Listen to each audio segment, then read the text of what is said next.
Hello, everyone. Welcome to the Tammie Jean stream. I have a special guest tonight because we have a special topic tonight. And this is something I like to talk about with my friend Dominic. Hey there, Dom. Good evening, all. How's my volume? It sounds okay to me. How do I sound to you? Not muted tonight? No, you're not muted this week. So. Very good, very good.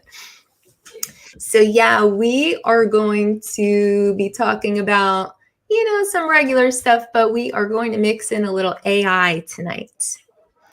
And I like to have Dominic on my show because I think it's funny how people think Dominic doesn't speak.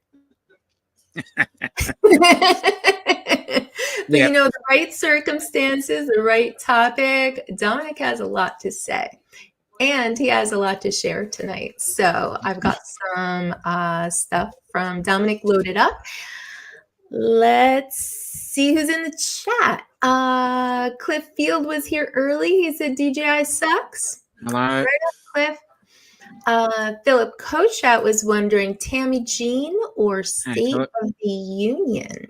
I think that's pretty obvious. Thank you. Have Drone Will Fly. Hey there, Chris. He did decide to watch Tammie Jean stream right after supper. Thank you, Philip. Jonathan Jackson's here. What's good, family? Hi, family. Mudball Don. He said the Happy Fun Time Hour starts on his channel in 10 minutes. Well, Donald, I have a little surprise for you this evening because I remember you saying that you couldn't recall all of the fun ideas you had for the Happy Fun Time show, but they were all in my chat. And not only did I pull them, but to talk about AI tonight, I actually illustrated some of them with Midjourney just to see how quickly I could do it. And let me tell you something. Ooh, is that a hashtag, Dominic? Yep, I'm just typing it in now. Just saying, Tammie push. Oh, there it is. Let me tell you something. I found it. Let me tell you something. It was extremely easy and fast to make some illustrations in Midjourney. And Dominic and I are going to talk about some other programs that are out there as well. But yes, we'll be discussing Happy Fun Time Show. Too bad you won't be here. Yeah. Artco Drone Solutions. Good to see you, Hello, Art. Art. And Art is a new member. Thank you, Art. Well done, As Art. of last week. Peter Carroll is here. The Aussie. X-Wing. Hello, James. Another Aussie. Mr. JRC's. Hey, John. Oh, he said this is already better than Don's live. Ten Toes is back. Hi there, Ten Toes. Jim's droning. Good to see you, Jim. Hi, Jim. Vegas Aerial Services. Hey there. Wedge and Big. Oh, he said we've got the best Australian ever. See? All right. Rigor Mortis is lurking. Good to see you, Mark. Let's see. Scrolling down. Who did I miss? Don's going to go to sleep on AI. I guess you won't see the pretty pictures I made. Let's see. Oh, Mercury's back. Good to see you. Hello. All right. I think I'm to the bottom. So I hate to disappoint you, Dominic. I did not do chat review. Oh, what a bugger. I didn't have time to do chat review. I kind of had a hell of a week. And I was working on putting up a members only video, which went up today. So finally. and if you're not a member, become a member because it is a very good video. Thank you, Dominic. Little something different for the members only videos. I guess, what would you say, Dominic? A little more personal, I guess. Very personal, but it also tugs at the heartstrings as well. And it shows a real personal side that you don't get to see here. A different side of Tammie Jean. Hey, Art. AI took down my live stream. Oh, guess what, Art? Even though I know you and Don and Uncle Bill, I know everyone's already spoken about it, but I had some clips. So I'm going to play a little for anyone who didn't see about AI taking down Art's stream on Saturday night. I have some clips that explain it all. It's kind of funny. I was working on some, I was putting some wallpaper up in the bedroom. I was working on it all day. It absolutely sucked. Horrible process. And I said, oh my gosh, I'm missing Art. So I went and grabbed my phone and I pulled up Art's stream just in time to see it go away. I was like, what? What's happening here? I was like, maybe someone else is restreaming. So of course, I run to the computer and I look for a restream and I try to record it before it goes out. And so I got some little clips. So I'm going to show you what happened with that and why AI took down Art's stream. Hey, Lambo, Lambo drives Zambo. I'm confused because Lambo's a member. And I was adding my new members to the intro and the outro, and it said Lambo drove Zambo. Yeah, I saw that too. Came around again, Lambo. I can't keep up with you. Hey, Jim's droning. Art be choosy who's on your panel. Exactly. I paid my $5 to get on the panel. Oh, damn. Well, Jim, if you want a link, it looks like you're paid up. Oh, Lambo's laughing. So should I play that, Dominic? You want to see the little bit about Art's stream getting taken down? Oh, why not? I actually think it's a good little public service announcement because maybe not everyone is aware of what happens. And it also serves as a reminder to not do that sort of content. That's right. And, they didn't realize what they were doing is against YouTube policy. Mm. So what happened was the next morning or over the weekend, I guess, I saw both Uncle Bill and Donald talking about it on different live streams. So I clipped them and I kind of put them in between, and I'm going to let them tell the story. So let me pull that up. I named it the gun incident. Gun On goes. Art's channel, we were all streaming through Streamyard, and Ron Lockwood had a rifle on his wall, and he asked if he could show it because somebody said it was a nice looking rifle, and so he pulled it down. He asked Art if it was okay. Art said sure. Art was streaming, and as you said correctly, Ron Lockwood came in and showed that beautiful Henry, Right. and put it up to they made him big, put him up to the screen because so you could see all the detailing and everything, all the etching. And then we got kicked. So he pulled it down and he put it up close to the screen and was showing off. Well, YouTube doesn't allow people to be handling weapons on a live stream. You can do it on a video, but you can't handle weapons on a live stream. Transporting, holding firearm on a live stream is violation of their content policy. Yeah, I just got an email from YouTube. Uh-oh. Uh-oh. Oh, it violated firearm policy. What the hell? Why? You held up a gun. The AI detects the weapon and shuts the stream down. Let's see if it shows up on my channel. I just co-streamed it.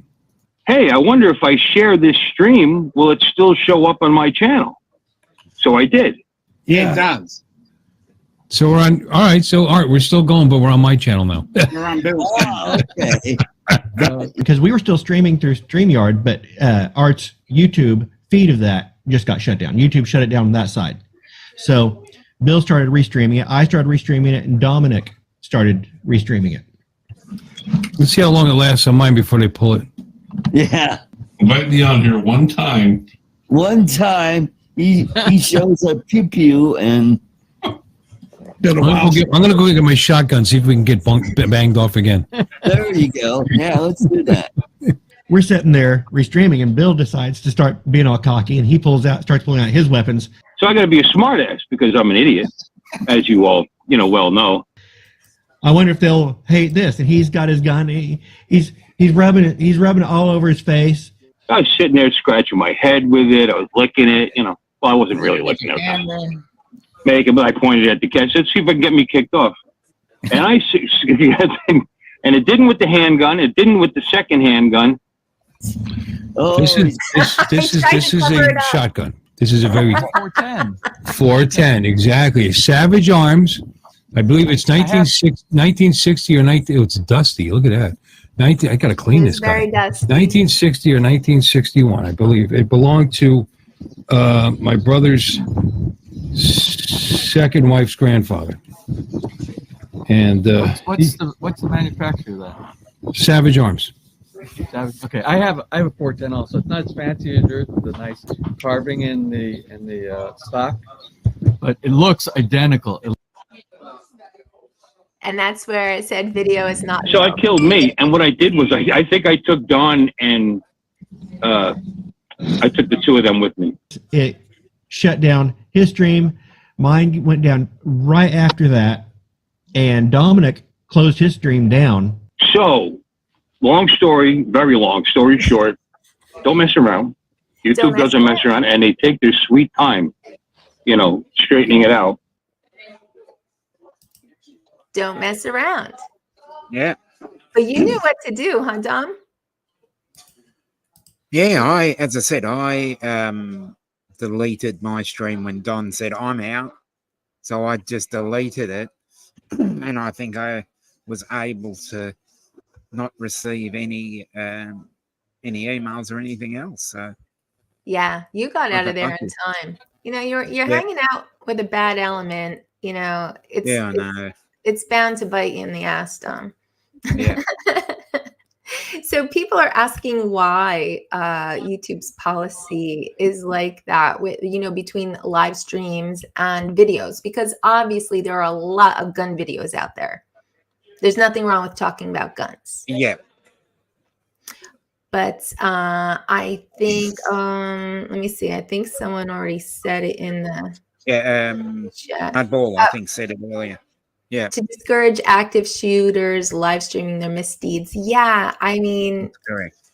I can understand what they do. Yeah, you don't want to see any true crime going on, real time. Also, I was thinking too, what if people are hanging out, having fun, having some drinks, shouldn't be handling guns anyway? What if something happens? Yeah. You know, Don't drink and handle a gun. no one wants to see that. So, I mean, I think the rule is fine. Obviously, it's not that YouTube outlaws gun content. They do not. You're allowed to say gun as well. You don't need to call it a pew-pew. Join the bad boys of YouTube on Uncle Bill's Hanger Talk every Sunday night, 10 o'clock.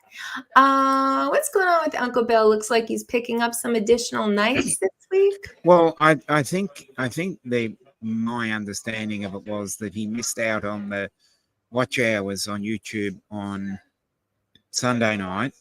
Oh, okay. And he decided to go live twice on Tuesday night and Wednesday night. Oh, he did two nights already. Yeah, my mind is calculating because it happened here on a Wednesday and a Thursday morning. So I just had to calculate back because his Sunday night is my Monday morning or my Monday lunchtime, basically. So, yeah. Hey, Randy. Oh, yeah, I think a few more people passed by. Nomad Ariel is here. We have a video from Nomad tonight. Unlimited Vertigo.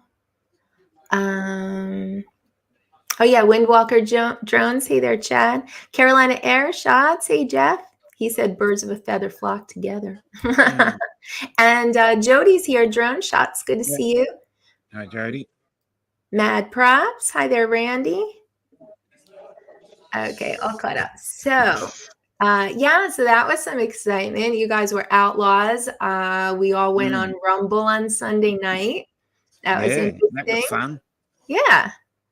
Yeah. All right, let me see what else I have. I thought I had something. Okay, what I have is in the slides. Okay, so should we show your AI generated artwork first?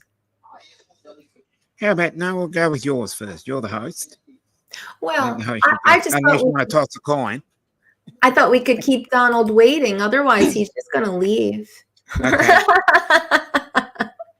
All right. No, we'll do mine. We could do mine first. So what happened was I went back and I had already pulled a bunch of Happy Fun Time show clips from Donald's. And I was just curious to see how quickly could these be illustrated? If we really needed them illustrated, we're calling upon an illustrator, how quickly could I do this with Midjourney? So first thing, I just put straight up, I put Mudball's Happy Fun Time Show. That was my prompt. And they gave me 4 very different illustrations. But anyway, Don was saying, you guys just wait until I launch Mudball's Happy Fun Time Show. It's guaranteed to be so addictive, people will call it video crack. And he said he'll pull viewers across multiple genres. So, I mean, he was really going hard with this.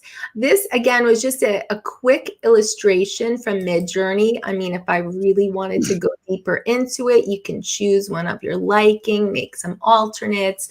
But, I mean, that was about I think it was less than a minute to come up with 4 options. For the hell of it, I asked it to do it in the style of pop art, which is very freaky looking. This is Mudball's Happy Fun Time Show. That is frightening. Very frightening. I also, for the hell of it, asked for it in the style of, which artist did I put here? That looks like a children's book cover. Happy Fun Times, the children's book. Oh, it was Jean Moreau. Joan Moreau. And then I thought, why did I even put in artist? I should have asked for a logo, because I just put the name of his show in there, and I thought I should prompt it to do me a logo of Mudball's Happy Fun Time Show, and they came back completely differently once I asked for a logo. Midjourney's getting a little bit better with words. It's still not perfect. Like, I guess, you know, a lot of times you have to go into Photoshop and fix up some words. But it is getting a lot better, because you used to just get stuff that looked like Russian. So yeah, it pumped me out some logos of Mudball's Happy Fun Time Show. Oh, I love that one. Yeah, I do too. They're all pretty freaky though, really. I don't know. That's a very dark sort of thing, but I do like that one. Yeah. It says Happy Fun Time Show. I thought they would be so much more jolly, but they were not. I got to catch up with the chat. Have you been watching? Because you know me, I get time. I've been saying hello. I think I've said hello to everybody. Okay. Oh, Stephen Drones is here. Drone me up. Hey, Brendan. Yeah, Brendan. Wait a minute. As cool as these illustrations are, they pale in comparison to what the real thing would be. Well, of course. So let's get on with it. Oh, I know. The night that Donald was laying out plans for his show, we had been talking about stepping on toes, overlapping other people's slots for live streams. So that's where this conversation came in. He said, if Mudball's Happy Fun Time Show takes your spot, just give up, man. There's nothing you do to stop it. And he said he was going to take my time slot. And then he also said there would be an entire segment where he steps on other people's toes. So yeah, I prompted very simply, like, I think I just put man's feet. And that's what he gave me. Some disturbing toes. Rigger said, will Nickelback be doing the Happy Fun Time Show's theme song? And I mean, they came right up with Nickelback, even a bunch of close-ups on the lead singer. So they're in there. They're in the internet. You can whip up something from Nickelback pretty easily. Trying to read. Oh, I need to send you that second to last logo. That was, it was the one that I commented on. The sort of wood panel look. This one. That one. For sure. And it actually spelled everything out correctly too. I thought that one was pretty good. Let me see.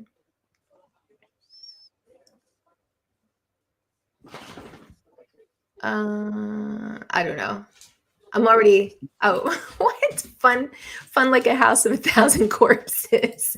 Yeah, I didn't know like Mudballs I didn't know that was such a dark theme, but everything I plugged into Midjourney came back very dark. But I started off with Midjourney, but everything I put into Midjourney was very dark.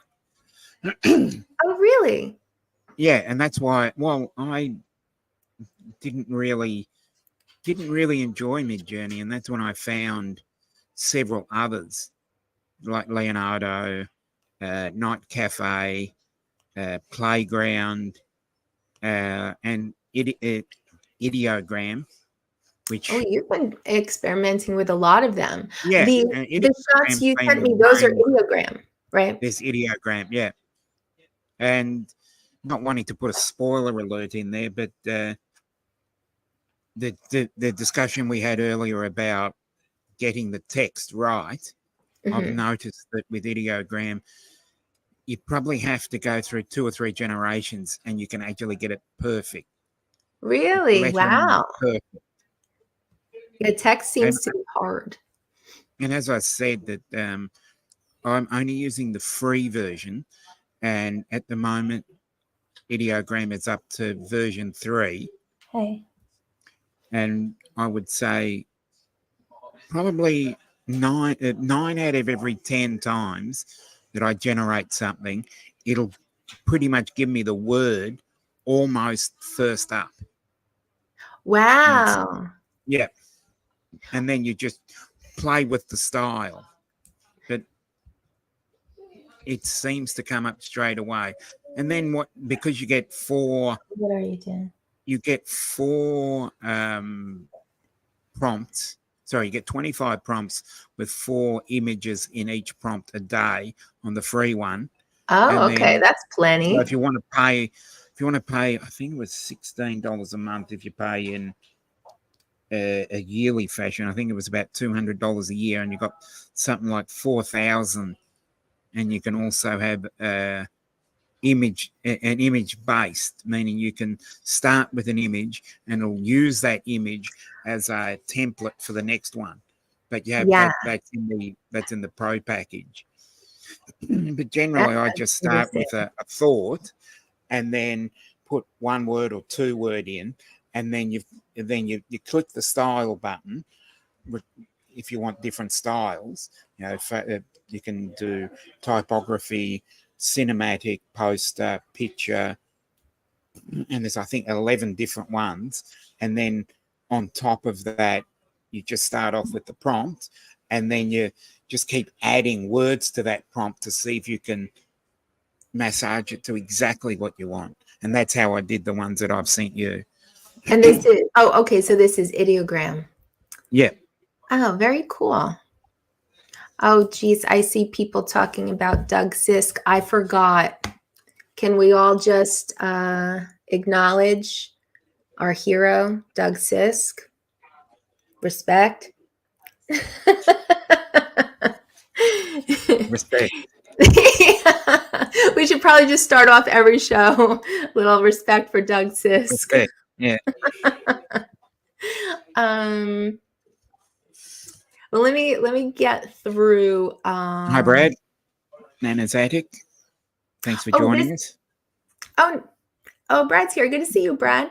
This was another idea of Donald's. It was segment idea, 99 ways to cook a turd. Now, I tried to prompt turd in the frying pan, poop in the frying pan. Like I tried a few different words, and it wouldn't do it. It just wouldn't do it. So. Yeah, this is the controversial topic that I think we need to be very careful on how we speak about it, and how it has safety guidelines. Yeah. And specific topics it will just freeze up on. So I think I could have tricked it. Like if I had more time, and meanwhile, like I was taking a minute a piece on these. I wasn't trying to work on this all day or anything, but I thought if I had more time, I could ask for, I don't know, sausages in the frying pan, chili, brown slop. I don't know. I could probably figure out a way to kind of trick it into giving me what I was looking for. But instead, I went for the side angle instead. Riga brings up a very, very interesting point there. I reckon it would be the hot button topic. Exactly. It'll be trending. It'll be trending all over the internet. Hi, Jim. Hey, Jim Beauchamp. Oh, Jim Beauchart's here. Well, how am I missing something? I'm glad that you're saying hello. Oh, I see Christian is here. And I still don't see Jim. It might just, if you're using the YouTube feed, it'll come up later. I'm using the Streamyard. Oh, it came up. Henry bar in a frying pan. That's a good idea, Jim. Now I see. That's a good idea. So let's see. Yeah, 99 ways to cook a turd. Oh, Rager said he'd really like to see a gladiatorial combat segment. Contestants ready, gladiators ready. That one was pretty easy to spit out on Midjourney. It actually gave me a close up first, and then I asked it to zoom out, and I like that option, because it really just gave me the gladiators at first. But if you hit zoom out, it makes more scenery for you. Yes, So 10 Toes. that's a feature The O. that. Henry bar in the movie Caddyshack. Where they, Oh, that's right. That's right. where they're in the pool and someone Yeah, throws it in there. and then clean Everybody it up. jumps out, they're cleaning it. He picks it up and just eats it, and everybody goes, I do remember yeah. that. Mm. Oh, there's another one. Rigger said maybe story time with Uncle Hunter Thompson. Yes, that comes up pretty well.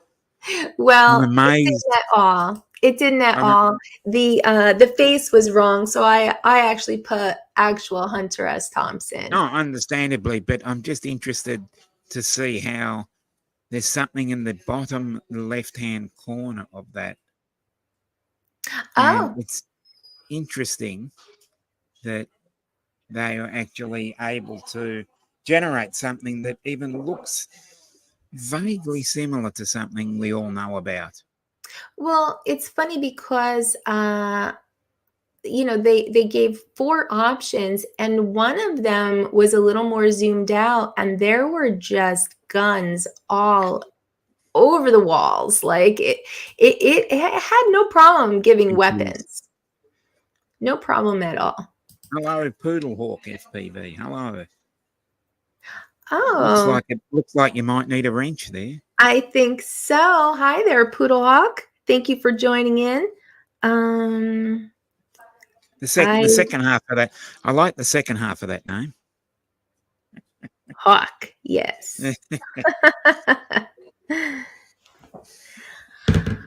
Oh, and Bob Casey's here too. Hey there, Bob Casey. Hello, Bob. And There he I don't is, think I Carbon said. Cage. We've I got don't another think I said hi. Australian in the chat. Oh, Carbon Cage. Hey, Carbon. And Waypoint New England. I don't think I said hi to Brian earlier.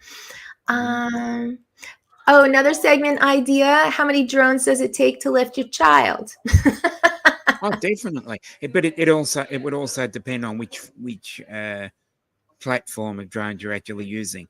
Because I think if you use the Mini 2, I think you have to use a few more. But if you're using more the agricultural drones, I reckon you'd probably use a few less. Yeah, you know what? Jonathan sent me a short earlier with somebody riding a drone. I think they were trying to play basketball while they were riding it. Yeah. They fell off. That's been going around for a while, actually. Yeah. Yeah, I hadn't seen that one, but that's all very scary to me. Mm. Oh, this was a crazy one. He's going to have a segment called Just Chewing, where 2 guests eat microwave burritos while glaring at each other. Now, this was a tough illustration to get. I actually tried more than once because the first set was very disturbing, and they weren't even eating the Again, burrito. Midjourney is very disturbing. Yeah. And then the second set, also disturbing. Like really crazy pictures. But I did settle in on one. I settled in on this one. Looked like they were actually having a glaring contest. But yeah, it's interesting. I didn't realize that Midjourney was so dark, but maybe they are. As I said, it seems that way. I've also heard that they do have a certain style, and all of the AIs they're saying have a certain style. They showed an example with elephants. So like these are regular elephants, images of elephants from around the internet. And this is how they end up in Midjourney. And of course, they're not all correct. There's some extra ears, some extra trunks, whatever. But they always end up with this certain style. Like on the left are real images. And then look at on the right. It's like they're almost spitting out the same kind of images every time from Midjourney. Mm.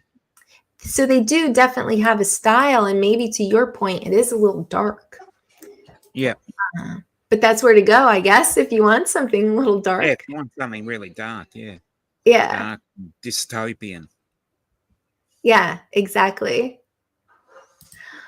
Oh, Poodlehawk said he never had such a warm welcome. Oh, we always say hi to each other. This is we're almost ridiculous like that on this end. I have gone to channels where no one says hi to me. I'm like, hey everyone, and like crickets. But no, over here everyone will say hi, and I'll probably go check out your channel, you know. And the reason that I make everyone moderator is so that it's easy to go and check out each other's channel and sub each other if you're not already subbed. So I encourage everyone to go check out Poodlehawk FPV. Yeah. Jim, see, you He's were late. right. But I was talking about this earlier. Dominic does speak. He does. But I think the sad thing about it was I gave a beautiful spray and a really good discussion, and it was before a show. I was on the USDS with Wedge and Big and a few others, and we were just about to start the show, and we were having the pre-show chat, and I really gave out a good discussion on a topic, and everybody said, well, God, we didn't record it because it would have been great. Ah. But yeah, I know if you get Dominic speaking on a topic, he has a lot to say. I think, but I don't know. I think you're like me sometimes on live streams. I get overwhelmed if there's a lot of people. I end up being quiet on other people's live streams a lot of the time. Hello, Brandon. Oh, Brandon Beans is here. Good to see you. No, keep an eye out for it. Have I gotten through? Yeah, I think I got through the happy fun time. That just chewing thing was killing me. So a few questions for you, Dominic. What do you think about the whole thing with AI material not being copyrightable? Is that a word? You're not able to copyright what you make in AI programs. I think it's, from my point of view, I think it's a good idea, but at the same time can have issues with it in terms of there's a lot of things you can't really copyright anyway because I feel it's a little bit too, how do you say, vague. And I'm happy to make designs, and then people can remix them off that. So it just gives other people something to think about or to inspire other people as well. So that's how I see it. That's fair. I was reading earlier. This is where was he from? Oh, he was from Adobe. He was feeling that you shouldn't be able to copyright it because the last step is really done by the AI, not you. Like you're typing in a prompt like pink bear riding a bicycle, and the AI is choosing what kind of bear, the shade of pink, and all of the expression. So that's why he feels that AI generated things would not be a copyrighted thing. But what if you got these pink bears and you found one you liked and you refined it and you refined it and you finally got to a place it's exactly what you were looking for? I mean, that was your thought, it was your, I don't know. I almost feel like it's a half and half. It's a team effort, really, but probably most of the work being done by the AI. But like, I don't know. If you just had some really crazy idea, you still can't copyright it. Anyone can take it and run with it, I guess. But I guess that happens all the time anyway. Oh yeah. As I said, I'm happy to. I'd be happy to do something, and if I, make $1 out of it, and then someone remixes it or uses it and makes $1 out of it, so be it. Life's too short. Yeah. Let's see a few of the things Dominic made in Ideogram. And I think I got them out of order, Dom. But now I'm not asking which order, really. So now these are going to go on T-shirts? Yeah, I'm going to make a collection. But I'm Awesome. also working on a what would you call it? A membership site on Fourth Wall, because I use Fourth Wall for the t-shirt design, and they also have a membership function where you can. It's very similar to the YouTube scenario as well, where you can put up specific tasks, you can put up specific things you can buy, and you can make them into a members only facility as well. You know, custom live streams, similar, as I said, similar to what YouTube does as well. So that's I'm not another thing familiar I'm with Fourth Wall experimenting. at all. I'm not I'm familiar. currently experimenting with it. Huh. Interesting. Oh, my ball's going to put a claim on this stream. Okay, so let's look at some of Dominic's t-shirt designs, and these were all generated from ideogram. Is it easy enough to use, Dominic? Yeah, it's very simple. I thought you Very had simple. some good stuff, actually. I thought you had some really good stuff. Batteries not included. I mean, these look really nice. Save the whales, collect the whole set. I've actually had the text to that for about 10 years, but decided to put it on a t-shirt and decided to design that. That took me about 3 or 4 goes to get that one. It looks previous great. ones, yeah, but the previous ones, batteries not included, pretty much came out first shot. Oh, First yeah? 4 prompts. Yeah, that came out. There were 4. There were 4 photos or 4 images, and I chose that one as the best. That came out first shot. Oh, wow, that's great. Yep. And then you had the electric Electric. kettle Yep. and the acoustic The kettle. acoustic kettle. I just couldn't, I couldn't think of a better one, and I did that. That's great. I mean, stuff like that always sells around the holidays too. That's a great thing to put on a t-shirt. I make cool stuff. That looks Yeah. good. That Good took a while colors, to too. that took a while to get right. Okay. Safety Safety third. third. That's good. I like this one too. 0 Fox given. Very I good. thought, yeah. And I'm telling you, Dominic, I laughed out loud. Fahrenheit sucks. Yep. I had to do that. I always remember you saying that's a third world measurement. Yeah. I've always had that in my head. To answer you, Carbon, it is ideogram. ideogram.ai. And it's very simple to use, but you just have to work out how to get the right prompt. And then there's also different levels of styles that you've got to click. And then you can remix them. And then you just work your way through it every time you want to generate one. So it doesn't... I'm going to put them on... I'm working on putting them on coffee cups, water bottles, T-shirts, hoodies. So keep an eye on my store if you want to purchase any good of them. Stuff. Very good stuff. Let me see. Oh, I know what I wanted to talk about. Dominic, have you seen any of the promotional videos for Sora? I've seen one. I've seen 1 or 2. Yeah. I put together a little montage. I pulled some of the samples. There are so many going around, but Sora is from OpenAI and it generates video now. So it's not just generating images, it is generating video.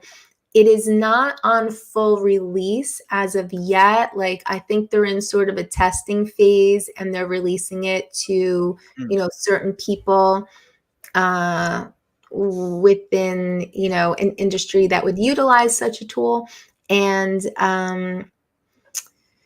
But I thought it was interesting. I pulled some of the animations, but I also deliberately pulled the ones that were trying to be drone videos. Mm. So They're the ones that I've looked at. So. yeah, this doesn't have any sound, so we could talk over it. Not good. But yeah, these are all the samples they were showing. Oh, wait a second. Wait, let me just look real quick because I had a video that had the prompts on it. I thought the prompts that they used were interesting. So let me just look. It looks like I missed file.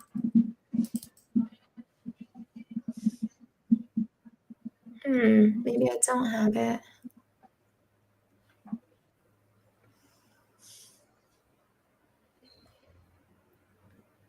Nope. Okay.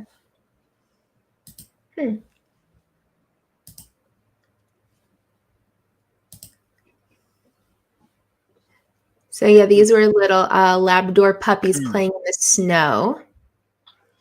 I mean, Disney or what was the other one?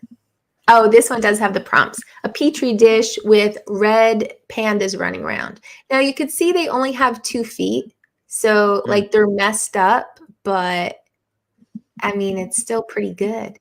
Here's a drone view of Big Sur doing an orbit, waves crashing. I saw somebody talking about this and they said they have video of that spot and it looks like that. Here's a drone following a truck up a road. I mean, it's not. It looks like a video game. Yeah. Yeah. It's not perfect, but You can tell. But it's come a long way in leaps and bounds. This has just come out and, oh, woolly mammoths going through the snow. This looked pretty good. I mean, Discovery Channel, right? Like, yeah. And I guess so far it makes 60-second clips. So, oh, tilt shift. I mean, I showed a video from 51 drones playing around with tilt shift of a construction site. Like, this is almost ready to make it. Oh, this is funny too. Historical footage.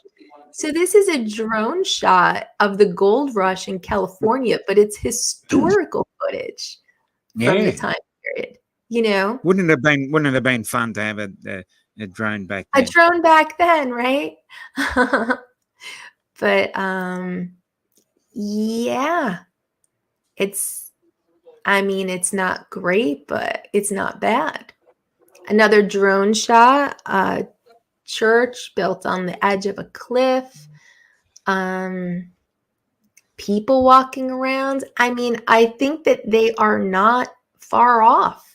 They're not far off, yes, but at the same time, you can actually tell that it is computer generated. Yeah, right now you can. But if you think about how far any of these other AI generators have come in less than a year, yes, I feel like if this is what's coming out first. Oh, this one's pretty crazy. Reflections in a train window in Tokyo. And you could see the girl for just a split second. Yeah, That's the pretty wild. reflections. Yeah. The reflections. But if you think about how far, I know I'm more familiar with Midjourney, but like this is how Midjourney used to do faces. They were so scary. Hands were all messed up, Here's on the left is like some of the early Midjourney stuff, and on the right is what Midjourney is putting out now. So they've come a long, long way. This is a 2-year evolution, but if that's what they're getting out of AI video right now. There are a couple of other ones that are really good at generating faces and bodies. Oh yeah? Yeah, and we'll just leave it at that. Oh. Because it's a terminology, it's got 4 letters that starts with N. Oh. So do they, are they, I would assume, you're saying they have less rules, perhaps. Yes. Uh-huh. Uh-huh. Yeah, these are two that are able to make, how do we say, spicy content. Yeah. I saw there was a lawsuit a couple weeks ago. Did you see that with Taylor Swift? Yes. Yeah, they made some spicy content of her, and they tracked down who was doing it. Yeah. So With the, I can't think of the one off the top of my head. C Art. That was it. And C Art AI and Civit, Civit, CIVIT, something like that. They do very good representations that can be used on some of these spicy sites, let's say. spicy. Well, I mean, you know, everything that comes out is going to have the spicy the spicy sibling that comes out right behind it, you know. So Brendan said the Tokyo people walking looked oversized. Yeah, I mean, I think I saw a lot wrong with all of them. Even in the historical footage of the gold rush, there was a horse walking down the dirt road on the left side, and he just kind of vanished into the road. So, I mean, it's not perfect, but the fact that the image generation can come that far, that quickly, I feel like if this is the start of video generation, it's only going to get better, and it won't be long before we can't tell the difference. I mean, right now we absolutely can, we absolutely can. But I think eventually we will not be able to. I think it'll be a lot harder to discern. But thinking about this video thing, I had been considering as just an alternate income stream, just something to test out. I was considering doing stock drone footage, just like in my area, you know, because like I've said in the past, everyone can be the expert of the area that they live in. You know, you might not think, you might be sick of it, but you know, other people haven't seen it, and they haven't seen it from a drone. So I always think you should be the expert of your area. And I thought I could be doing some stock footage of this area and uploading it and seeing, you know, what happens, see if anyone purchases. Well, I feel like it's very quickly, I feel like stock footage and stock video footage, that might be on the chopping block. I don't know. What do you think, Dominic? I think it is very greatly possible. And there are several places in Australia where you can actually sell your wares in terms of stock drone footage. Because I've contacted one of them and see how we go with that one. But at the moment, it seems to be a little, not necessarily restrictive, but in terms of the fact that you do have to have high quality equipment. So I'd like to see facilities for Mini 2 pilots and anybody in the Mini area be able to sell footage. So that would be something that I'd be looking at, because it seems as though you've got to have your Phantom 4s or Mavic 3 Pros, and you've got to have that higher quality to actually get people's attention. And I know that once you're trying to approach some of these companies to sell footage, they seem to be a little bit less than enthusiastic. But I think it's more because we're in Australia and it really hasn't taken as much hold as it has in the US.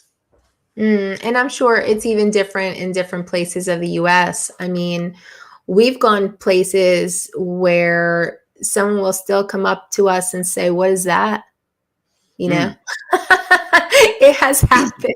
I haven't even got that far. I think I've flown once and someone's actually come up and spoke to me. Other than that, I just do what I need to do and get out. Yeah. No, we've had people come up to us completely unfamiliar with drones. So I'm sure it runs the gamut. Oh, definitely. But at the same time, I wouldn't have thought you'd be allowed to fly in your central business district. City. Different rules everywhere. CBD.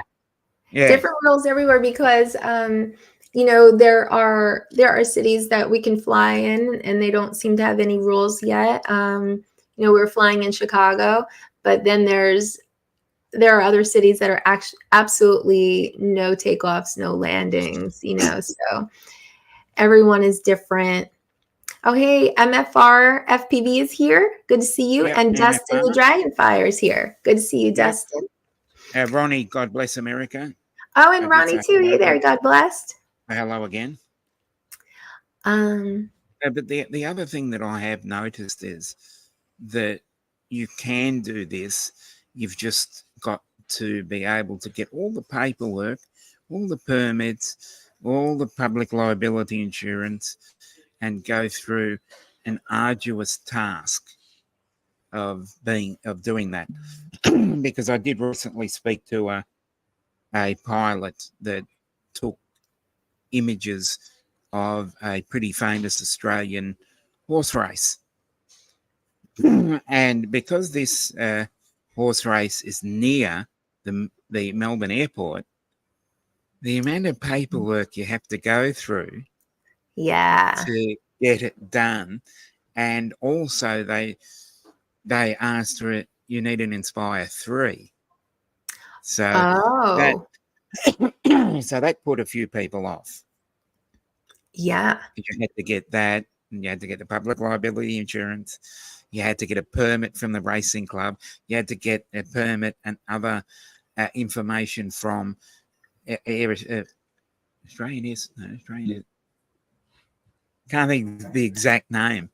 Air Services Australia, sorry, which is which oversees the permits and other liabilities towards the airport.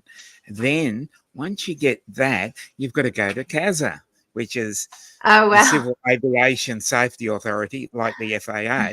So you've got to get a council permit. Then you've got to get insurance. Then you've got to get a permit for the racing club. Then you've got to speak to the airport. Then you've got to speak to the Civil Aviation Safety Authority. Lots of hoops to jump through. Lots of hoops to jump through. And then you've got to fork out the 30 or so grand for the drone itself. I can't believe they're mandating the type of drone you fly as well. Well, it's not the type of drone, it's the quality of the output. The quality, yeah, is what they wanted, because it was not necessarily mandated.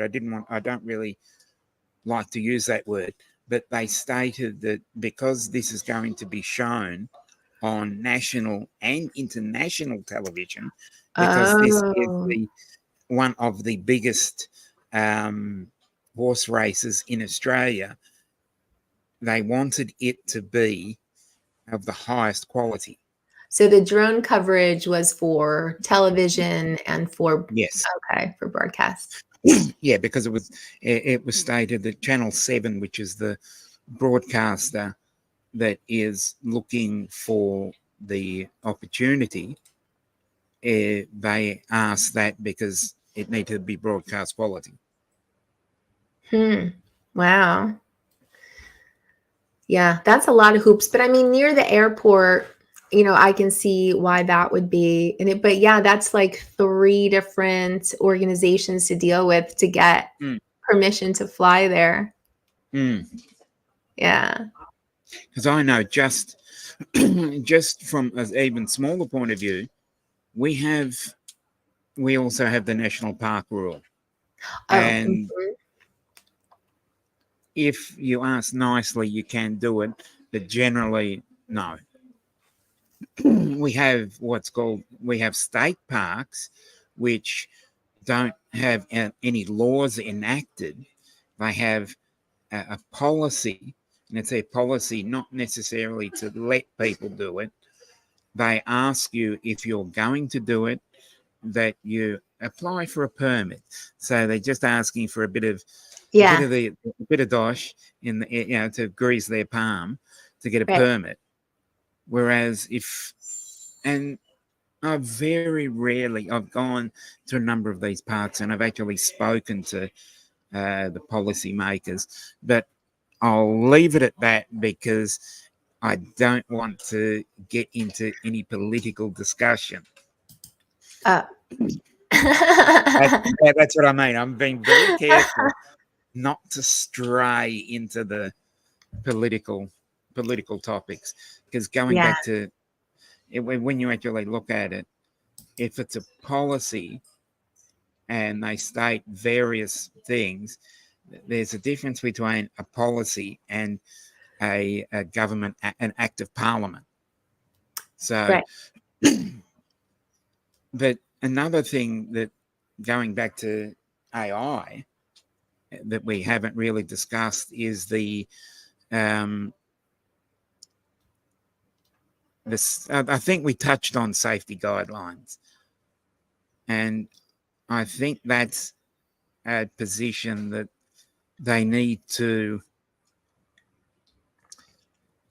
work on and clean up, because in regards to AI, and generative AI, not the graphics, but in terms of ChatGPT or Bard, which is now Gemini. Because in that we get to a very problematic topic, which I think is it has to be discussed, but it also has to be discussed a bit delicately, because as again, we're leaning into the political discussion, because AI is basically built on the large language model. Right. And everything is picked out of that. Now, if it is programmed by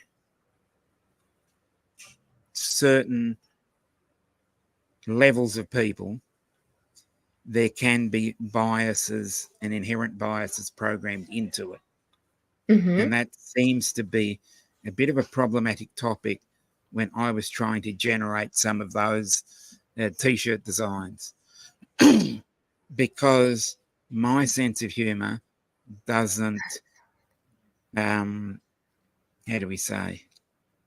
doesn't agree with their sense of humor and you were their a little safety too guidelines. spicy for them, Dom. No, not necessarily too spicy. It's just that they felt that I wasn't inclusive enough. They thought that I posed ethical concerns when I'm trying to make terminologies that would be something that they would think doesn't explain something perfectly. And I think because my sense of humor is a little bit dark and weird. And I do know that people are going to get offended, but they're all jokes.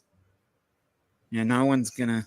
I just don't want to go off on a tangent here, but I do want to vent my frustration, because I grew up watching English comedy television. So anything that I'm going to be generating is going to have the influences of some English comedians and one or two of the American comedians. So my influences are going to generate prompts like that. And the prompt is going to say we can't do something like that. Yeah. Well, I mean, I couldn't put poop in a frying pan when I was in Midjourney, and I thought that was pretty mild. I didn't really see anything wrong with that, but As I said, the other, the one I didn't send you was actually caused a lot of controversy.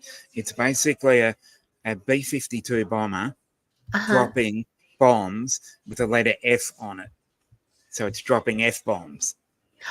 Oh, I saw a T-shirt like that before. Yeah. I actually I purchased it for someone. But the AI didn't want to make that. The AI made it, but Oh. it didn't want. When I was trying to make a description to put into Fourth Wall as the Oh. description, I went to Bard and said, "This is what I want," and then I started a long argument.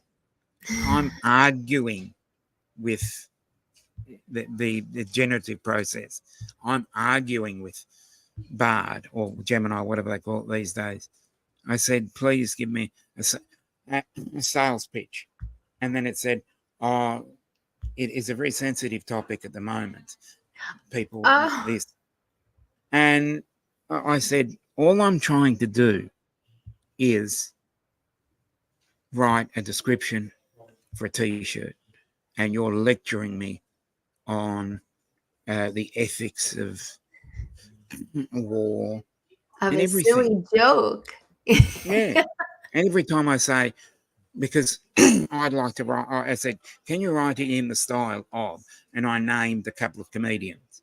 And immediately it was like a red rag to a bull when I named certain comedians.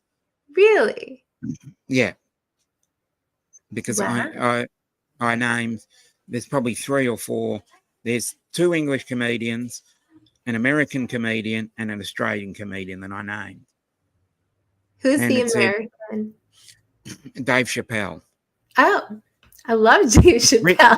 It's written in the style. I'll tell you these. It's written in the style of Dave Chappelle, Jimmy Carr, Ricky Gervais, and the Australian comedian Isaac Butterfield.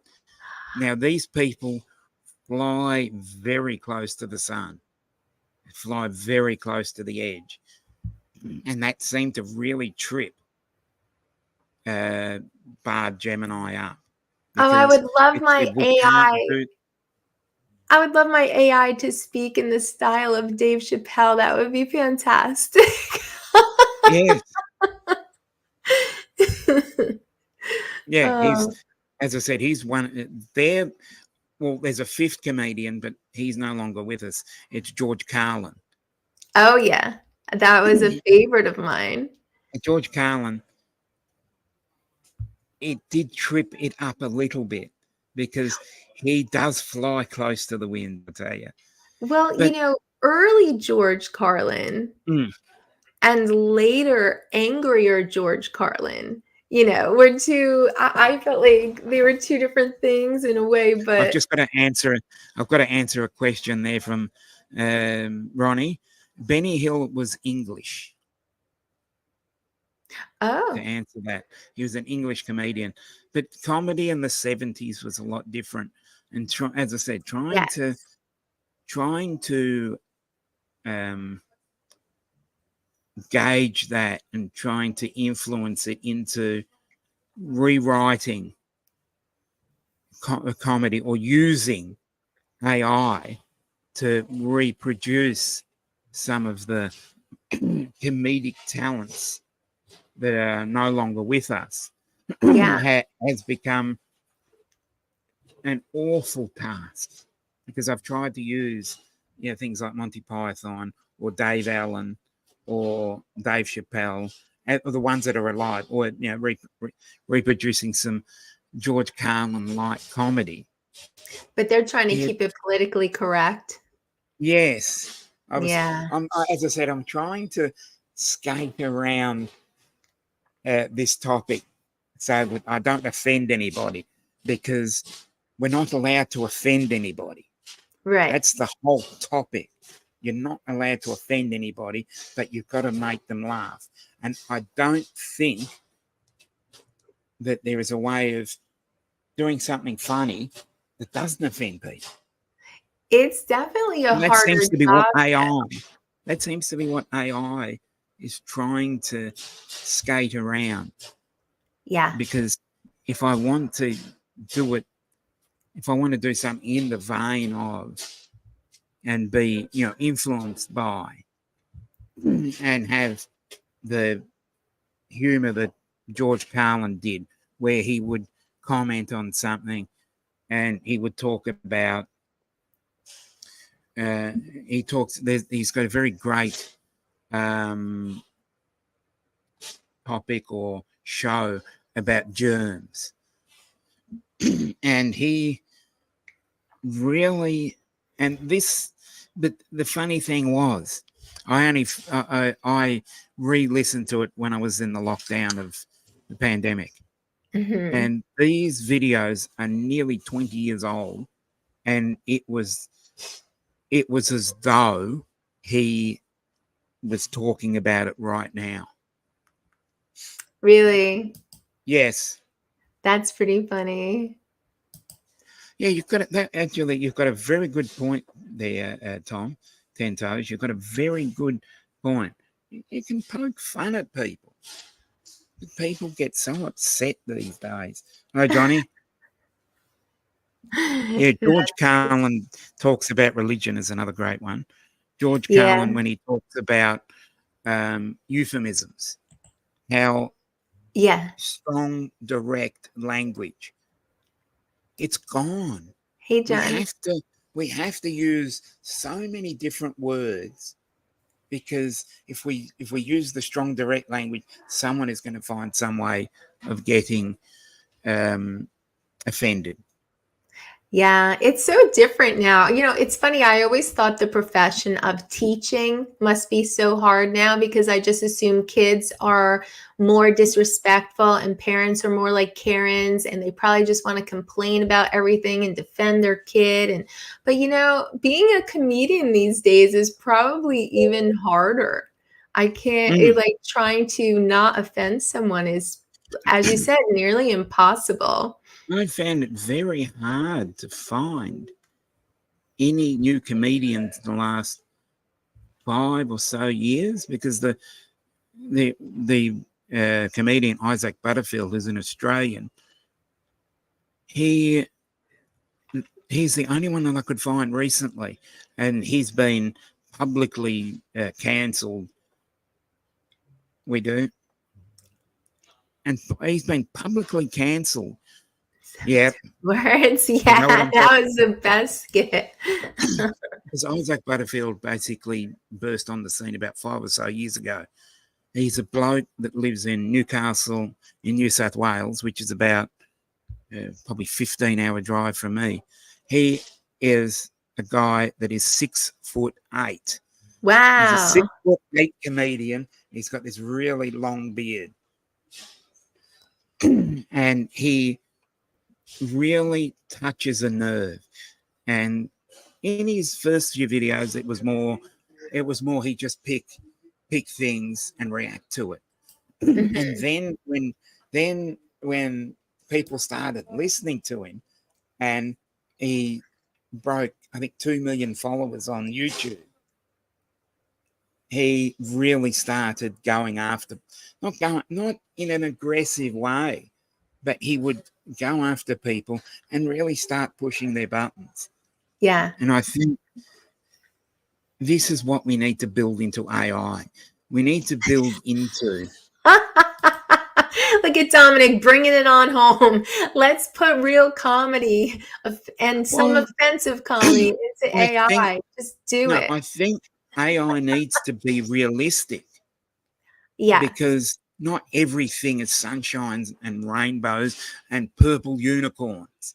It's true. That's what people might want. But we have to be realistic about AI. We have to, and I didn't want to use this word, we have to explore the nuances, which is a buzzword at the moment. We have to explore. We have to explore what life is if we want complete and utter realistic AI. Because at the moment, what we're getting is edited AI. Very much. Which brings up a question. Are AI videos annoying you? A big channel put this up on their community post today, I think, or yesterday. It might have been Film Booth, but they want to know if AI videos are annoying you. I have already heard people say that they are annoyed by AI generated voice. And there are a lot of shorts that are AI generated voice and imagery. I've seen a lot of them doing like historical facts, that sort of thing. Trivia. Top 10 places to go somewhere. Yeah, and everything's AI generated and everything is AI voice. I do think people are starting to get sick of it a little bit right now, but I also feel like everything is progressing. So maybe this time next year, we won't really be able to tell AI voice as much. What would they have to do? I feel like they would just have to put in some pauses, a couple of ums. You know what I mean? Thinking like they could probably. It'd be almost like recording someone's voice.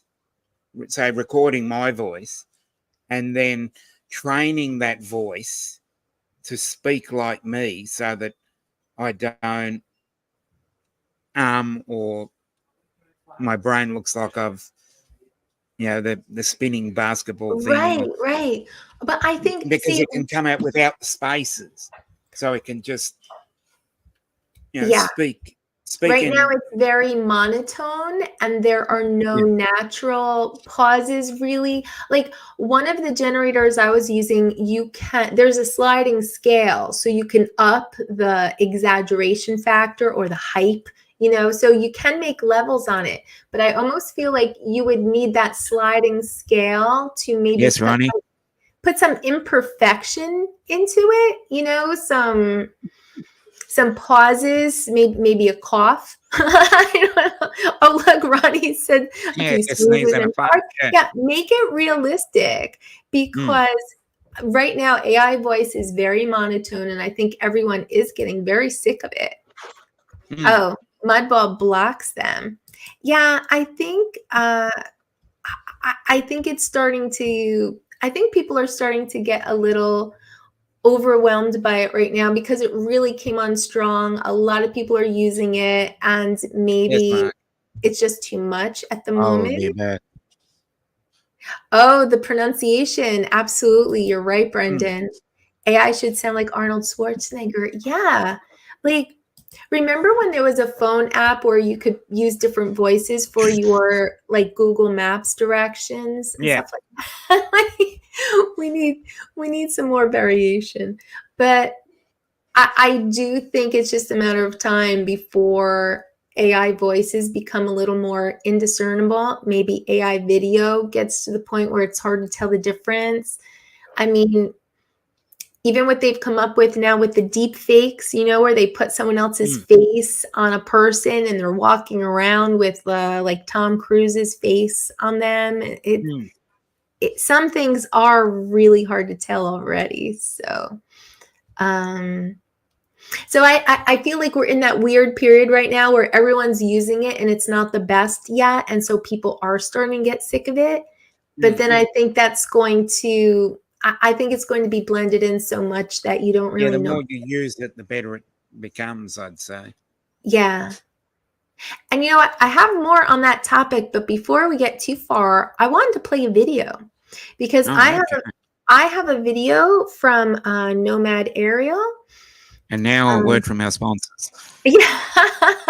Well, Joe is very into AI and experimenting and making his own generators. I hope he's still here and maybe he can explain a little bit of what he did to achieve this video. But it is going to the music this is a trip. This is like a mind trip. Like this is an FPV video, and it has been transformed. And I want you to just watch this and think of it as a wild ride. All right. I'm going to, maybe I'll take us out of it so we can really watch this down. Mm-hmm.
That was pretty wild, huh? Yep.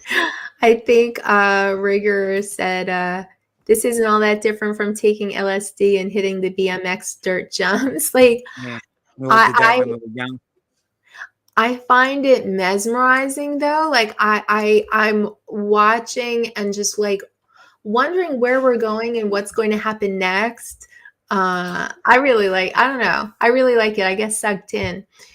Do you remember when, oh man, I'm going back now. I'm going way back.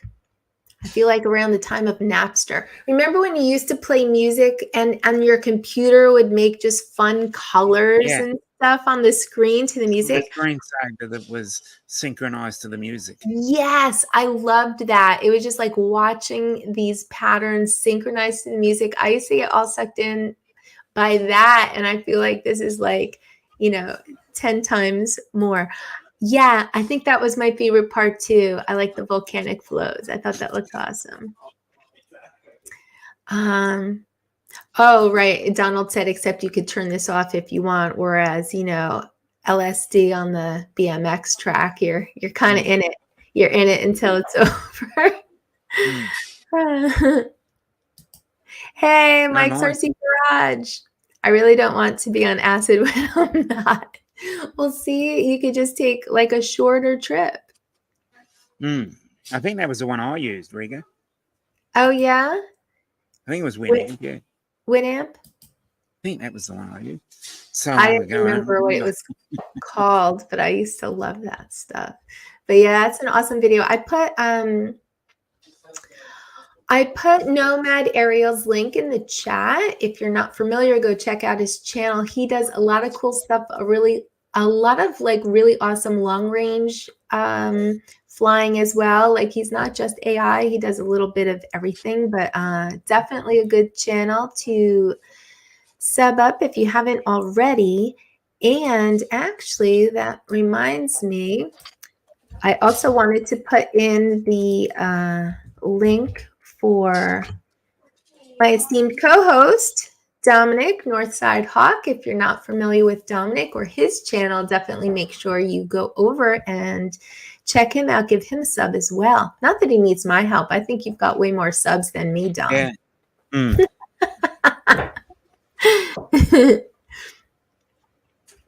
Oh, Dynadrone's here. Good to see you, Bert. Hey, Thanks for Bert. stopping by. So yeah, getting back to just the like, are we getting sick of AI videos? And what happens when we can't tell the difference anymore? Yeah, that's a valid point. Like right now, it might be annoying when you hear that AI voice, but what happens when you can't tell it's AI voice? I mean, I think it's fine for your average content creation, but I think things are going to get very interesting. I saw one of the AI researchers say something to the effect of 2023 is going to be our last normal year. Of course, they also said that before COVID. Yeah. And I mean, say define normal. Right, I know. Like, but I think that AI is definitely going to change things in the way that like the internet changed things. You know, it's really, really big, and I think the possibilities are pretty endless. And there are a lot of, I think, really positive uses for it. So, but as I was thinking earlier, the any negativity and any negative uses are used as clickbait. oh yeah, for sure. And that's why they want to sell newspapers or articles on the internet or whatever, so that they can, thank you, Brendan, so that people can look at the better cases rather than the negative cases. Well, negativity definitely sells, and negativity makes people click, but also people get really sucked into it too. Like I wish I had the post. I'm sure I saved it, but someone was saying something to the effect of, you know, AI is horrible and we should all be boycotting any company that uses it. Like, find a company right now that isn't using it. Like, I think people are getting You've just reminded me about something. oh Where yeah. did I hear it? Where did I hear it though? It basically went along the lines of there was a Roger technique. Hey Roger, good to see you. There was a scenario where a mother and daughter had medical issues over a certain amount of years, and they were never able to find the issue. So they hit up something like ChatGPT or Bard or whatever. I read this too, Dom. And they schooled it to the point where they were able to completely diagnose the child's problem, and generative AI basically almost cured her. I read that article as well, and really, I don't remember where I read that. I pulled a lot of articles, but I didn't have time to put everything together for tonight. But yeah, it's like, and that's a good use of generative AI. Very good use. Like, especially in tough cases, you hope that your doctor might consult ChatGPT and maybe be pointed in the right direction, or maybe, as was the case in this scenario, like they actually solved a problem that was plaguing this child for years. So yeah, I feel like people need to, because that is therefore programming a large language model with the facts. And the model then is able to look more carefully through all the textbooks quicker than the human eye can actually read it. Yeah, the Running Man, Neuromancer, someone Gibson. Can't think of those names. But yeah, there's also a movie called Silent Runnings. I think it was an English sci-fi from the early 70s, and it had a very similar feel to it as well.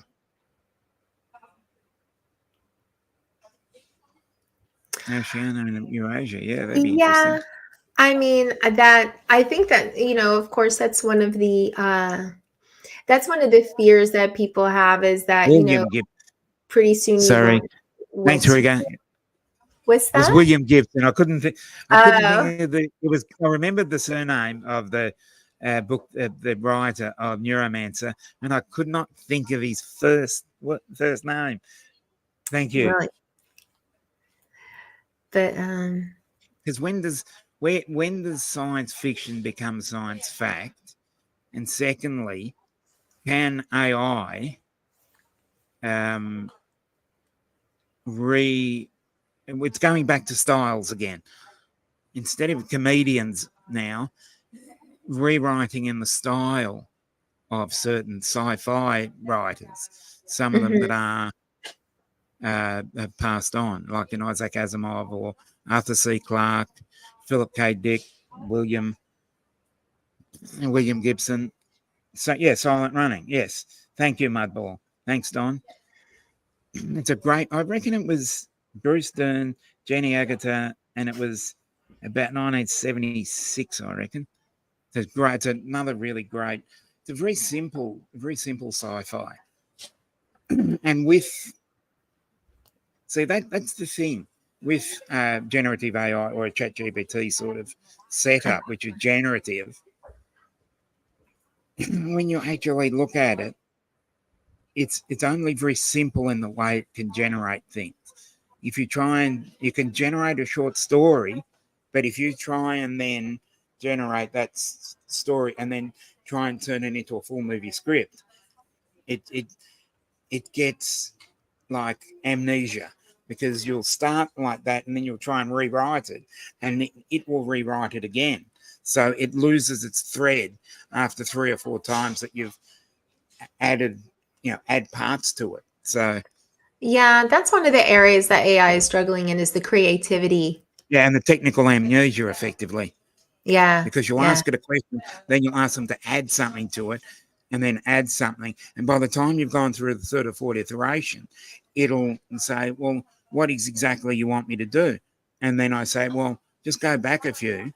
And then it'll say, oh, I'm sorry, I forgot about it. Well, it's like playing with Play-Doh, Dominic. You keep adding colors, and eventually you got a brown ball. Exactly. But I think that we should focus on the positive uses of AI, because there are so many. I feel like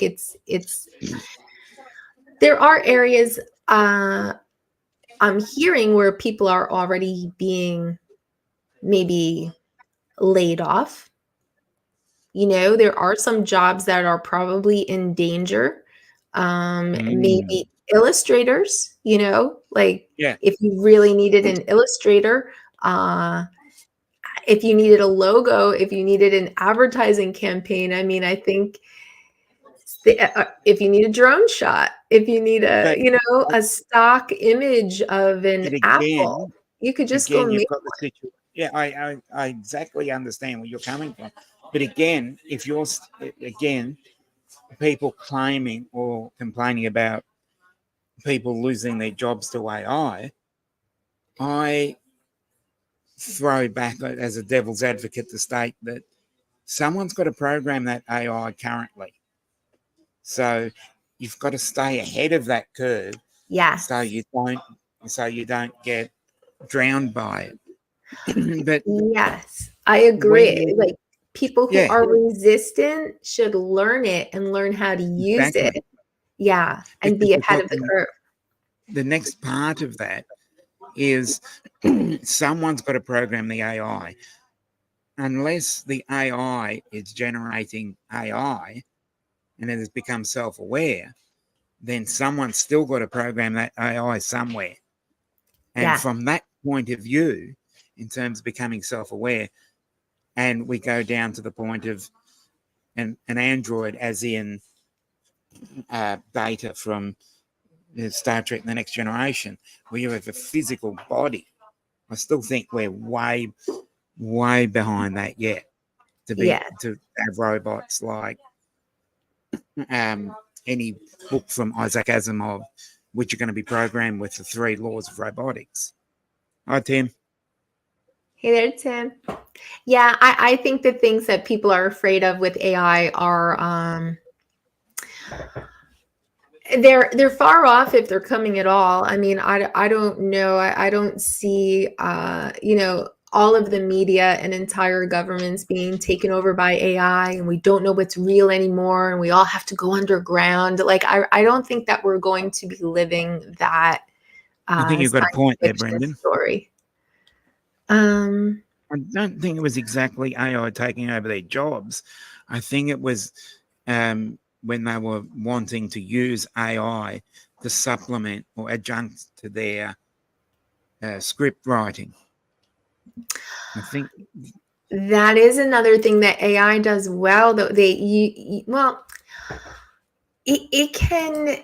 It can write fairly well. Like, I still think it needs a human touch, but it can write quite well. It can whip you up a story. You can have AI generated models modeling clothing for your advertisement. I mean, there are some creative type jobs that can be lost if companies go that direction. But I also saw they got a lot of pushback when they used an AI model. I think they were modeling jeans or something.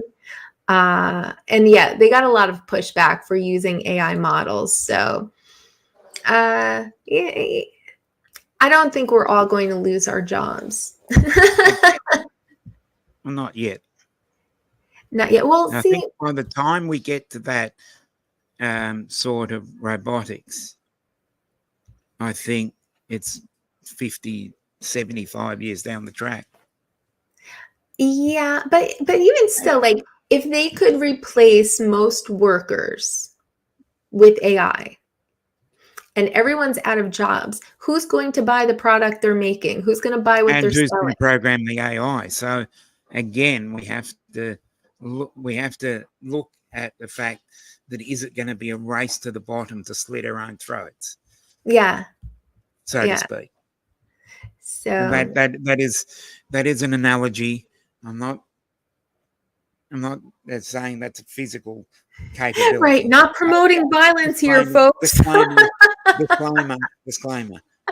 disclaimer. I didn't mean it. No, but there's another thought and another topic on that is, where does automation become AI? Because in terms of home automation, where you can program it to turn your lights on at a certain time, are we going to get to an AI format where it recognizes or realizes what time you get home and flick the lights on or flick the TV on? Or because there's automation is basically along the lines of AI, right? Because AI currently is just a certain step of a language model or a learning model where it learns what it does until we get to more self-awareness. Oh, you okay, pup? Bless you. Yeah, but even still, those are. Hey, baby, you need a drink of water? Hold down the fort, Dom. Yeah. You okay, Papa? But you need a drink of water? That also brings automation into AI, where it can. Yeah, we've had that. I think we had that problem, Ronnie. But yeah, robotics. And then the next level of robotics becomes AI, because that would, here we go. Then what does happen is you could automate something and it will learn the next things you program it to. Yeah, I'm not against it, but sometimes it could make life a lot easier, especially if I'm going out to fly and it's like Litchi, where you put your waypoints in or like that. But if you actually went onto a map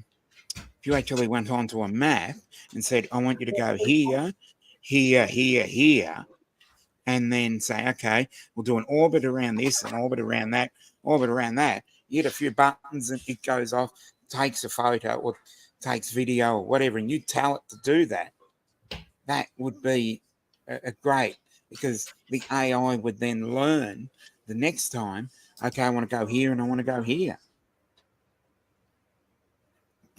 Actually, there was a movie in 1983 by the name War Games. Oh, War Games, yeah. Where the AI took over NORAD. So that's right. Interesting thing, though, they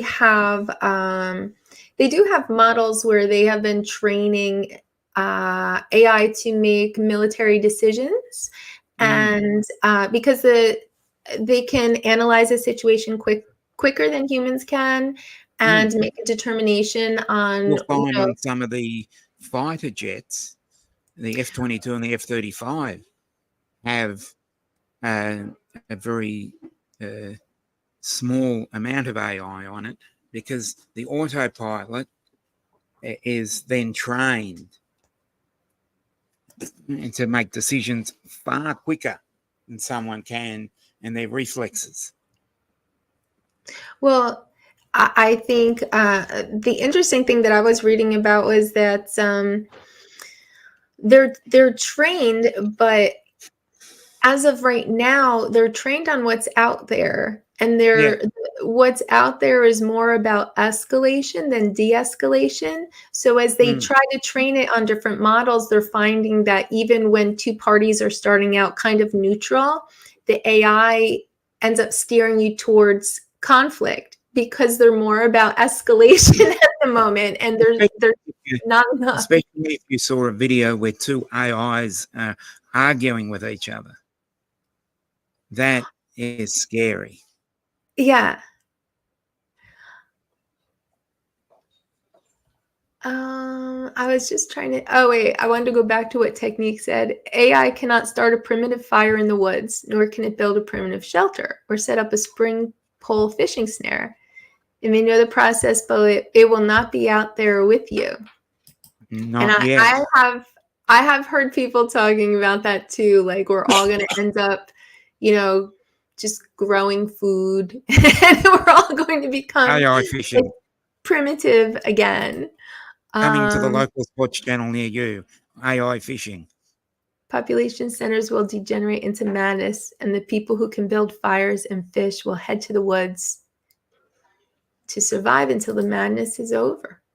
Hey, we could all be living in a movie. Oh, good point, Rude Dog. Good to see you, Rudy. He said no need to worry about AI when the asteroid hits. Yeah, Jonathan, you're back. Jonathan's back. Good to see you, Jonathan. But yeah, it's interesting to see all the things they're trying to work with it, but it's using what's out there. There's been a lot of talk about a competitor of Chat GPT, which is Claude 3. There's been a lot of AI news about Claude 3 this week, because one of the tests they use to see how well AI can dig through information, it's called the needle and haystack test. So basically, they give it tons and tons of information on a subject, and they're training it on that. It could be about programming, it could be about black holes, whatever. They give it a ton of information, and then they hide one sentence in the middle of all this information. And so they did that with Claude 3. They hid information about the best pizza toppings. And so in the middle of all of this, all of these pages and pages of information on programming is the answer to the question they asked it, which is, what are the best pizza toppings? And Claude 3 was able to answer, but he also clarified to say that he felt that the sentence was not in line with the rest of the information, and it felt that a human had put it in there to see if he was paying attention. So that just sent ripples throughout the new, AI news world this week, because it didn't just say the answer, which I feel like was, I forget what it was. Like, has to be anchovies. It was like prosciutto, goat cheese. Like it put in something not normal. It wasn't going to say pepperoni, But that's going to easily start an argument. What are the best pizza toppings? I reckon we could probably go on to the next half an hour, and people will come in and say no to pineapple, but yes to anchovies, or no to anchovy, yes to pineapple, and then you've got to have a little bit of specific cheese on there, or you've got to have pepperoni. Dominic, I wasn't trying to make this a controversial show, okay? You better just settle down over there. Controversy. This is very controversial. I'm controversy. How dare you? But yeah, they also asked Claude 3 to draw a self-portrait, and it made this like spinning orb. It said that it's this spinning orb of information, but that it had billions of tentacles reaching out for more information. You did say tentacles, didn't you? Tentacles. I said tentacles, Dominic. Oh, okay. That's what I meant. I hope I heard tentacles properly. I'm trying to catch back up with the chat. We're all talking about pizza now. Ah.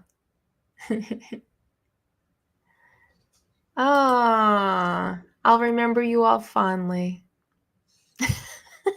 That's how the movies end, though. Everything is technologically advanced until the advancements take over, and then we all go back to living like primitively. Anchovies, pineapple, and jalapenos. Oh my gosh. Oh. Fair enough. No comment. Double cheese, double bacon. Hey, Tony. Hey, Tony's here. Good to see you, Tony. Yep. Bambi, that's right. We all have to live in a big ass motherfucking yurt. Yes. And I didn't know what a yurt was until I actually found it out on this show, I think. Oh, really? Yeah. So you broaden my mind. I'm generally teaching people new words. You are too. You're good at But that. a word, a new word comes to me, and I went, it's pretty interesting. So I don't know. Everybody out there in the chat, do you like AI? Do you like where things are going? Are you worried about it? Do you fear it? I'm just curious what my crowd thinks about it. Well, from my point of view, I'm excited about it because I've grown up reading 50 years of science fiction and reading various authors and watching things like Star Trek and Star Trek Next Generation, where they have android beings and self-awareness.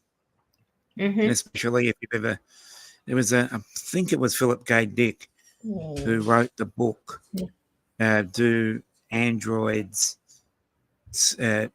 Dream of Electric Sheep? Oh, yes. Where are you? Are you coming up Dick. in the chair?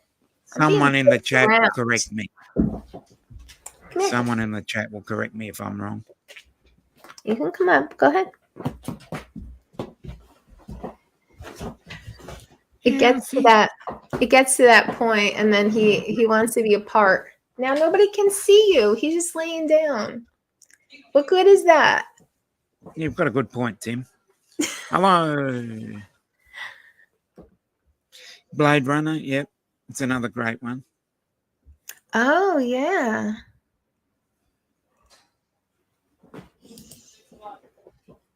The past was priming us for the future. Well, it's funny because I have heard talk about like the science fiction writers. Thank you, Michael. Some people are actually like looking to science fiction to see where this all might be going, because the things that they imagined are the things that are like coming to be now. So it's kind of an interesting thought. Oh, Johnny Sager. Do I need to hand out a wrench? I'd I say don't so, trust yeah. AI. Well, is it it's an interesting question actually, as far as the people who are working on AI. Do we trust them to be in control of it? Because that's really the question, is who's controlling it, and is it being used to help humanity, or is it being used for personal gain? And that's there's a big lawsuit right now. It's actually starting to calm down, but earlier this week it was all in the news because Elon Musk filed a lawsuit against OpenAI. He had originally funded that company in their beginnings to the tune of like $50 million. And the technology was supposed to be open. It was supposed to be open source. And his argument was that now it is no longer open source. It's for private gain. Yeah, at the same time, as I said, we went down this road where it seems to have leaned heavily to one side of politics. So that's how I'll finish the conversation, because I don't really want to get into a political discussion. Well, so far it's like it's not in the hands of government, and yet all of the governments are pushing for it. So it's not like you say, whoa, let's slow down. Let's make sure we do this in an ethical way. Let's not get carried away. Exactly. Governments are part of the race because they don't want the other government to get AGI before we do. It's like it's the race to see who gets it first. Let me clarify that a little bit. Instead of sides of politics, I'm going to use the word ideologies, because we have specific ideologies, and there are some ideologies that lean one way and some lean the other, and some of them are a little bit more strict and some of them are a little bit more lax. Hey, JDS is first. First again. JDS. Well, I mean, the whole issue is it can be used for bad purposes. Yes, so there are many bad actors that will use it. Right. So no one wants someone else to have it first. And I think OpenAI was open with their research until they started to get close to AGI, which is artificial general intelligence. Yeah. They don't want to give that away because people can use that for bad. So I think they were OpenAI until they started getting close, and then they closed the doors. And there was actually a very interesting meme and graphic going around recently, and it was OpenAI commenting about something that Elon Musk said, and then Elon Musk said, "I'll drop the suit if you call it closed AI. And it was like a meme. And I thought that was very funny. But the other thing is I haven't been able to test out Grok, which is the Elon Musk version, because you have to pay for that straight up. There's no free version, which is a shame, because I would have liked to have compared what Elon Musk puts out up against, say, OpenAI or Google, and see if they are a little bit more realistic in what life is, rather than the BS that some of the PC police look for.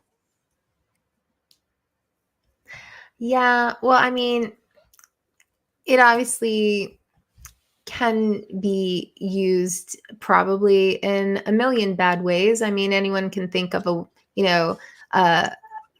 way to use it that does not benefit humanity. But it's kind of, I think it's a real question, like who should be in control of it? Because right now it's a few tech giants, and I don't think anyone really knows what happens next. And it's interesting times we're living in. I used to laugh when Ken Heron would be talking about drones and we're living in the future. It's like, no, this is we're living in the future. We're about to live in a science fiction novel, I think. Yes, AI has been around for a long time without anyone knowing. You'll probably find that is that if you look at the definition of it, it's probably been around for 40 years, because I remember playing with what would it be? A very text-based sort of AI by the name of Eliza, Eliza. And you could ask it questions and it would give you similar topics and ways to chat about it. So, and I remember that was 40 years ago.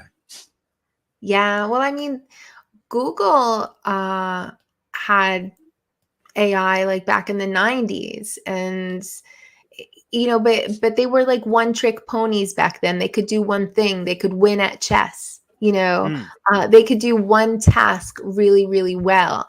And it wasn't until they started going back to like the older tech, like algorithms, and really exploiting algorithms, and they figured out that it could be trained.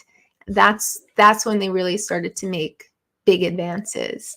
So, but there's AI in so many things already, and it is. Jim's right. It has been around.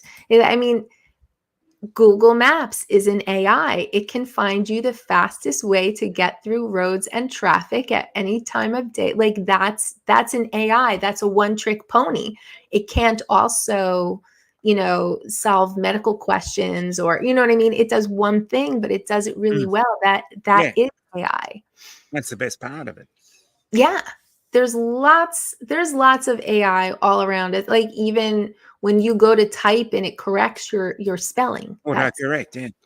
Yeah, that's AI, or autofill, or I get an email from someone at work and I've got suggestions down below.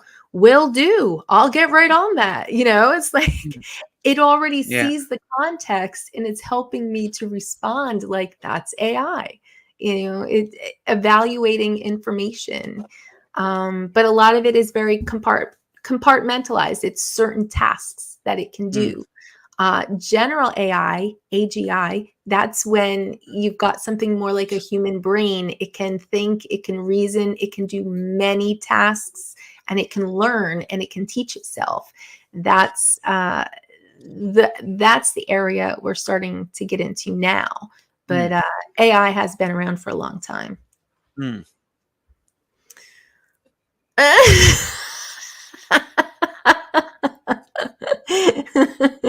Not Henry Winkler, specifically the Fonz. That's good stuff. Let's I'll use AI to ban YouTube. Yeah. That's funny. Scammers are out there creating fake websites to steal people's hard-earned money. And you know what, Brendan? That's been going on before AI.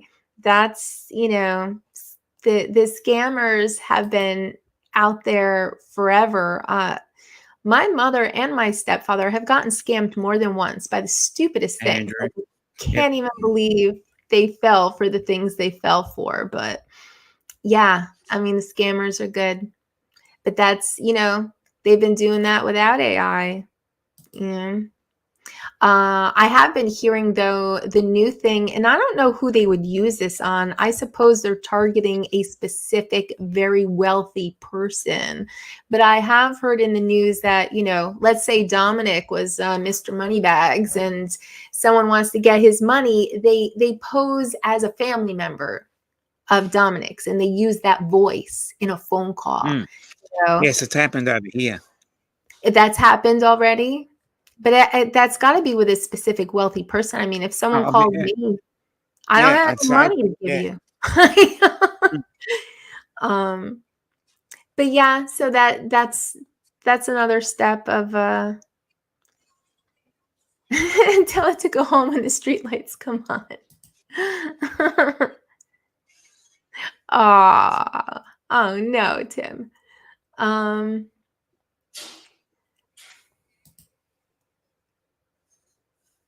Canadian AI. Oh, hi, Andrew. I didn't see you. I didn't see you come in here.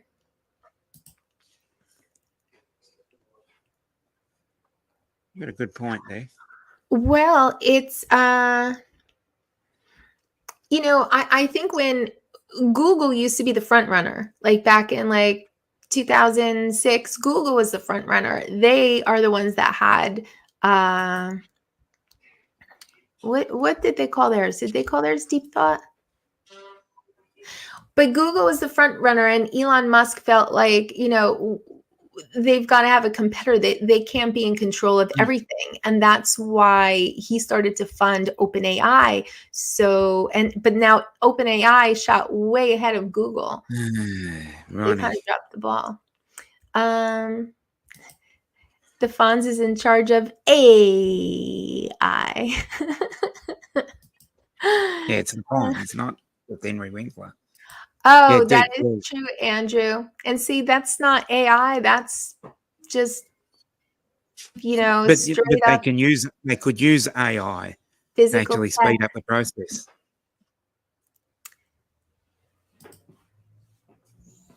The gas station Deep up the Thought, street from us. it's from the Hitchhiker's Guide to Deep the Galaxy. Blue. Thank you. I knew it was. You are deep, correct, Don.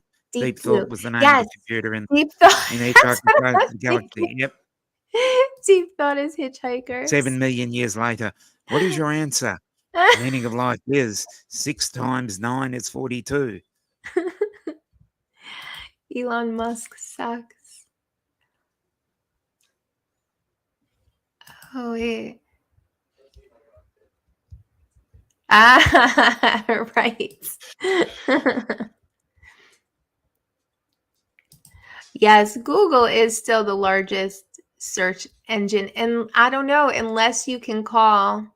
What do you think, Dominic? Is Chat GPT a search engine? I wouldn't really call it a search engine.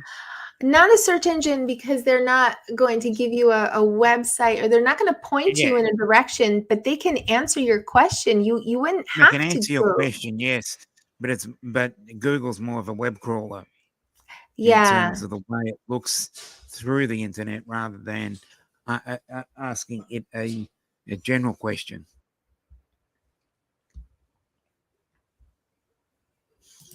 Yeah, that's what people are afraid of. That it's going to start. Yeah, when they become itself. self-aware. That's the whole self-aware thing. And some people are already talking as if Chat GPT 4 is, or that Claude 3 is. But you have to figure in some of their answers, they're pulling their answers from all of the information they have, which also includes our science fiction, in which the AI always becomes self-aware and wants to take over the world. So, I mean, if they start answering questions in this way, that's kind of what they were taught, if you think about it. Bill Coast to Coast Drones, Chat GPT, is Skynet. Beware. Oh, hey there, Bill. Yeah. Ooh.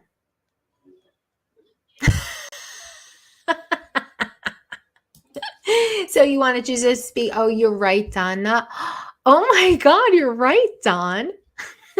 We're just going to have a Got You're it. Right, Don, all night. Oh my God. Isn't our government's artificial intelligence? That's a good one, Jim. More like natural stupidity.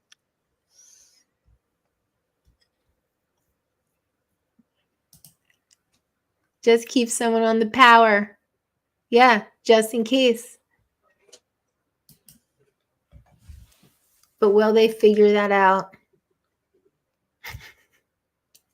I think it's so. I think it could absolutely become self-aware. I still think it's a very, very, very far off for us to have to worry about it. I think what we more have to worry about is the people that will use it in bad ways. Like someone was saying, if you know, I don't know, if the media was taken over and everyone's showing us images of war, you know, saying there's a war going on right now somewhere, you know, like I think there could come a point if bad actors can take it over in some way to influence social media, you know, smaller, you know, just like misinformation campaigns and that sort of thing. Like you can make something look real. You could probably have, you know, someone that's running for election, it probably won't be that far off that you can make a video about them doing a bad thing, right? And look, there's the proof. There's video proof, you know? So I think there could come a time sooner than later where we can't really believe everything that we're seeing as far as media. I think media, and especially social media, is going to be the first thing to fall. You know, I mean, I think it already does happen with misinformation campaigns, but it'll be even more compelling and more believable when you see video proof, you know, a video proof of something happening, something occurring. So I do think there will come a time sooner than later when we're all kind of huddling into like a safe space like this, you know, like a live stream or a Zoom call with like real people and trying to talk about things and figure out what's true. You know what I mean? Because like out there, social media, the news, like it could all eventually be tainted with so much. And it's like I said, I don't think it's going to be the AI first. I think it's going to be people using the AI for bad things. That's what I think. Yeah, I think so, Johnny. I do. Oh, you already had a surgery, Bill? Oh, okay. Oh, you're chilling until after your surgery next week. Got it. Oh, okay. Taking some time off. Okay, yeah, I didn't think it was. Yeah, actually, Tim Jackson brings up the movie Maximum Overdrive. It's a great movie, but it's also got a great soundtrack. I don't think I'm familiar. I'm not very movie literate. I missed a bunch of movies. It's probably from about 1985, 86. I reckon it's just shy of 40 years old. But the soundtrack is probably one of the better parts of it. Yeah, it's progressing super fast, Mark. I agree with you. It's definitely progressing quickly, but it has to be tempered, though. It's the speed at which it's learning has to be tempered, because if it learns too quickly and it gets too far in front of us, then we're doomed.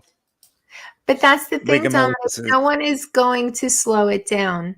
No one's going to slow it down because, like, you know, our government wants a U.S. company to get it first. You know, I'm sure China's working on it. Other governments are working on it. Like everyone wants this. And so no one's going to slow down and say, hey, let's, you know, think of an ethical way to go about this. Like it's a race. They just, it's almost like they're going to get it and see what happens. You know, like we have to get it first before they do, and we have to keep it out of their hands, kind of thing. Mm. Um,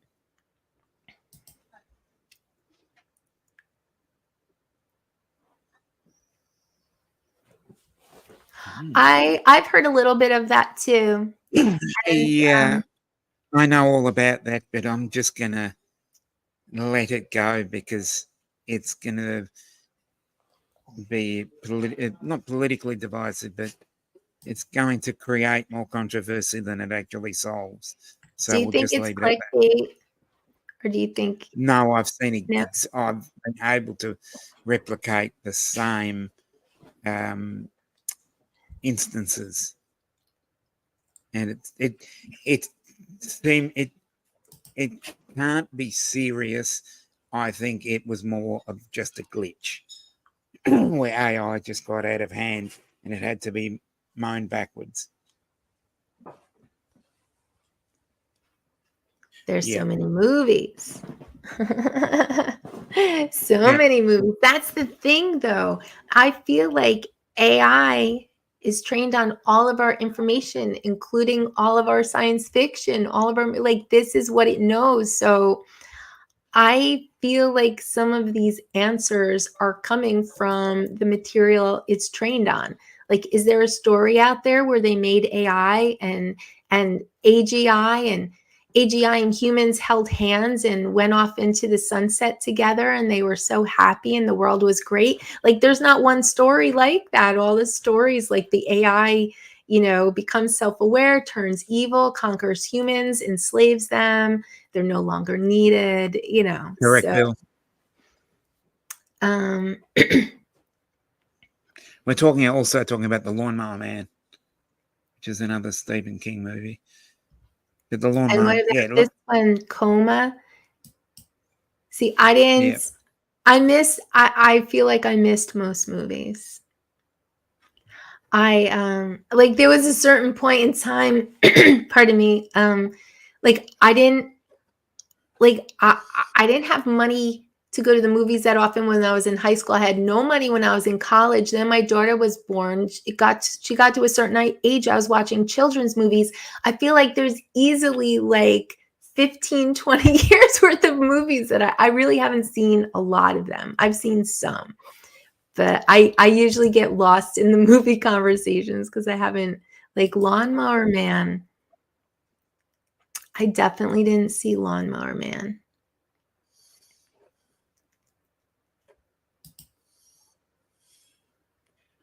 Yep, and that becomes the frightening part. Well, and they're also saying that right now OpenAI is hiding what they know. Like, they're not being completely open anymore about what they have, how far they've progressed. And so that's an argument that's been brought up in the lawsuit by Elon Musk. He thinks that they already have achieved AGI. But yeah, it's not like you get it and then you're like, hey, everybody, woo, like, I think that is probably something you keep under wraps. So where is it going to go? I don't know.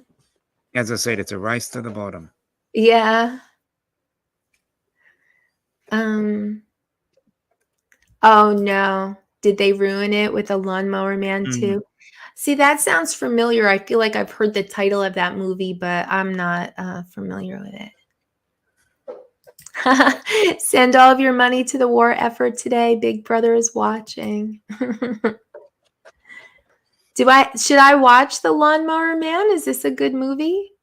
Actually, I think Maximum Overdrive would be a better movie to watch. Maximum Overdrive, yeah. Let's make a science fiction movie list. What should we all be watching so that we're prepared?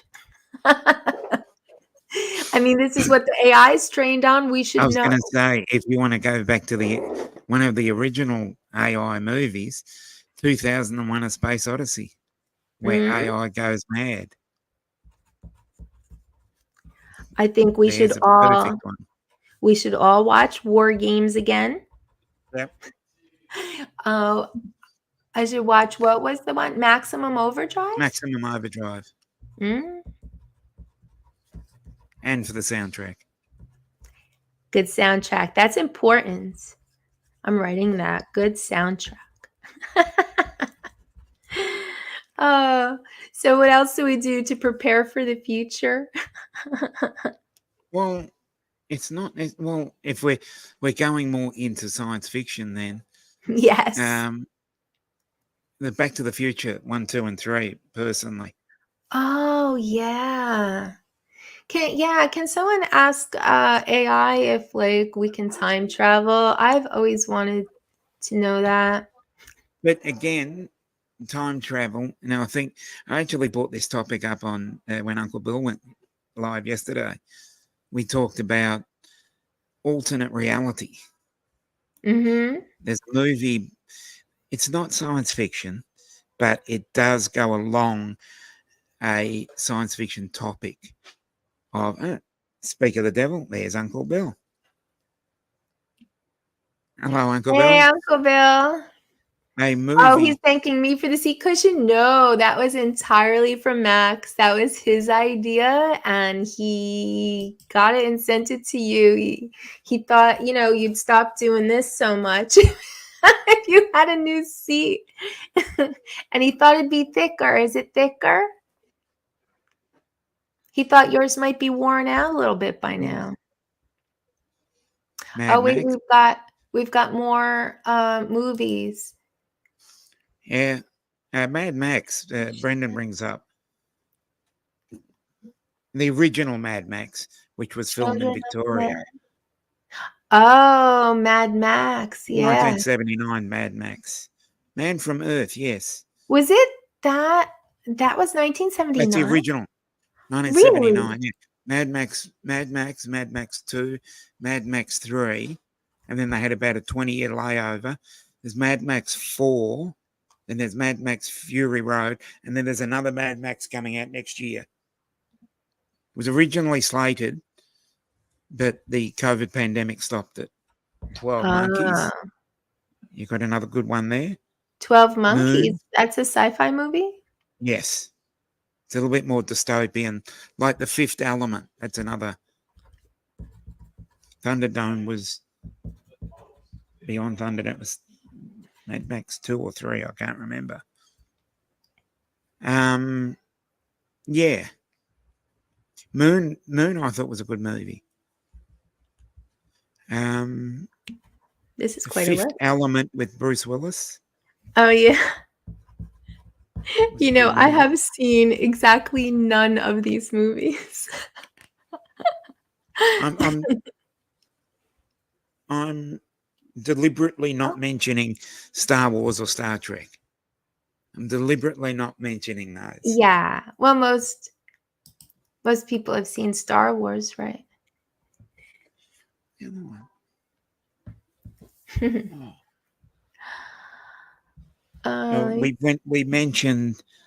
We've already mentioned Silent Running.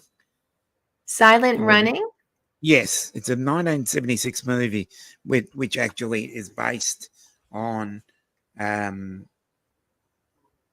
a sort of dome-like structure, and it had robots in it. I bought that one up earlier. Yeah, Doctor Who's not a movie though. You grumbling now? Thank you. I knew Mudball Don would correct me. I couldn't remember which order they were because Beyond Thunderdome had Tina Turner in it. Yeah, that's what Dominic said too. 2001: A Space Odyssey. Yeah, that's one of the original. Yeah. Where Hal gets a little bit. It goes over the top. Another movie you want to. You've almost got me there. Abrigo. What's that? Seed. Demon Seed is another one. There's also another movie around the same time, and it's more science fiction horror, and it's Soylent Green. Soylent Green? Yeah, Soylent. It's a science fiction horror. Oh. Wow. And Another one is Event Horizon with Sam Neill. Event Horizon. Yeah, it's with Sam Neill, and it's also you got a point there, Don. But also it's like it's very similar in the way 2001 is written, where the spaceship almost becomes self-aware. Oh. Logan's Run, that was another one. Uh-oh, wait, what's JDS doing? Nothing says fun like drinking 4 liters of Peg light in preparation for a colon exam. Actually, they must call that something different in Australia, because I've done that too. I've had, Bill agrees with me. That's Uncle Bill. Agrees with me. Event Horizon was interesting. Mm. Well. Yes, that's a spoiler alert there. Well, that's okay. I think I've made a list of over a dozen movies that I've never seen, so I don't know how long it would take me to watch half of these. That's what I mean. How many more movies can we find that you haven't seen? Oh, most of them. I'm telling you, I haven't. Okay, so we can do some most. Like reviews. I probably saw some, 80s comedies. Like I don't know. Like I have not seen that many movies. I've probably seen more now, like I would say over the past few years, that's something to do, get a movie, for Friday night or whatever. But I never watched a lot of television and I never saw a lot of movies. So, War of the Worlds. The original one. Do not watch the one that is done by Tom Cruise. It's the 1951 War of the Worlds. 1951 War of the Worlds. Yes. There is a Tom Cruise remake, and then there was a mini series that was written in probably 2019 about it. It's actually based on a H.G. Wells novel. And if you read the book, and then watch that movie, they come at it from 2 different angles.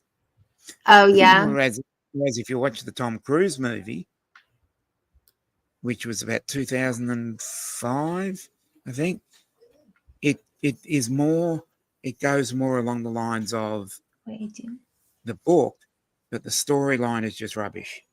Yeah, TV series. It wasn't terrible. It was watchable, but it didn't have the same excitement to it. But the original book is actually written where it takes place in England, whereas the original movie actually takes place in America, in California. So it's a bit different in terms of the way it is. And you've just beat me to the punch there, Mudball. You got me. I was just about to talk about the Jeff Lane. It's about an hour and 20 minutes, I think. There is actually was a stage show, and if you find it on YouTube, it doesn't have the original cast members of Julie Covington, Justin Haywood, and Richard Burton. No, wait, it's true, JDS. It's because I'm AI. Sometimes just weird stuff happens like that. But wait, I have a question. Wasn't War of the Worlds, wasn't that the one that they were broadcasting it as a radio show and people thought it was real? Yes. Yeah. Yes. That was Orson Welles. The book was written in... That's right, Chris. That's what I was thinking of too. Yeah, October 19... I think it was Halloween 1938. And it caused so much panic. Well, I know, like that was the book was written in 1897, I think. And yeah, The Day the Earth Stood Still, the original movie, not the Keanu Reeves version. Oh, I didn't know there was a Keanu You know, Reeves yeah, version. yeah. What's the guy's name? Michael Rennie was the main. He played Walter. Oh my God. Yeah. People Gort. died from panic. Yeah. Yeah. Scared the shit out of everyone. Yeah. Oh, definitely. Yeah. You know, I wonder Costello. if my grandparents were some of those that were scared to death, because I know that they always used to listen to radio shows. Like I have like my grandparents' old letters and stuff, and they talk about sitting around the radio after dinner listening to the Lone Ranger and stuff like that. So they were probably listening to Flash the Gordon radio. was another. Flash What's that? Gordon was another Oh, radio program. Yeah. And if you're going to, I think I well, may there have was seen that one. I the think I saw it 1980 before. movie. There was a 1980 movie with Sam J. Jones called Flash Gordon, and Queen did the soundtrack to it. Wouldn't exactly call it science fiction, though. I'd call it fantasy. Ah. Color Out of Yeah. Space. Dominic's making a face. I'm not a huge Nah. H.P. Lovecraft fan. I don't mind his work, but I think sometimes it can be. It's a little bit too much fantasy for me. And I don't know, so I'll just go with Dominic on this Yeah. one. We're saying no. We're saying no.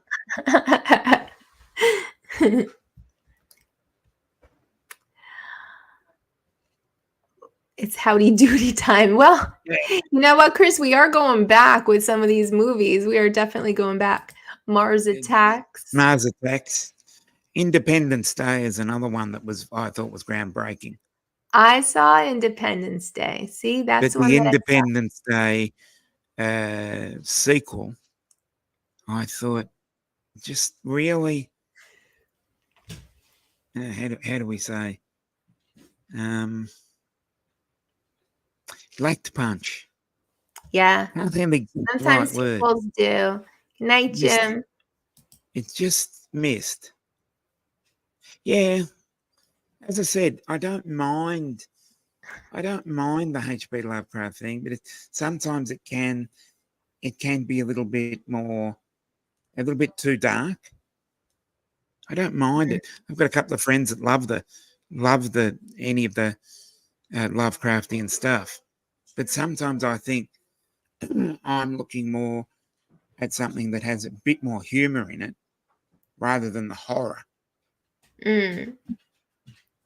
Honestly, I think like space stuff on its own, just like, I don't know if it was Interstellar, but I saw when they are out in space. They don't know if they can ever get back. I'm already horrified. Like, I think space is scary to begin with. You don't really have to do too much. And I'm just like, like, I find it very scary. Same with being out in the middle of the ocean, you know, those movies where they're just out in the middle of the ocean and they don't know if they'll ever see land again. It's just too big. What's the matter, baby? Yeah. Yeah, but people, Tim's got a point there. They started advertising for Independence Day and they tried the radio announcements again. It didn't. People are not as gullible that day. Hello, Tim Lockman. Hey, good to see you, Tim. The other Tim. Yeah. Hey, Dominic, I'm either going to shut down or I'm going to run Jasper out real quick. Which would you prefer? I think 2.5 hours is. We've gone a long time. I think it's time to let's call time. All right. Well, thank you everyone for being here tonight. I think we had a fun discussion, Dominic. I'm glad you were able to join me tonight. And we will have to do this again next week. I'm on Here's the at short one. 10 o'clock. So hopefully I'll see you all then. And have a good night. Yep.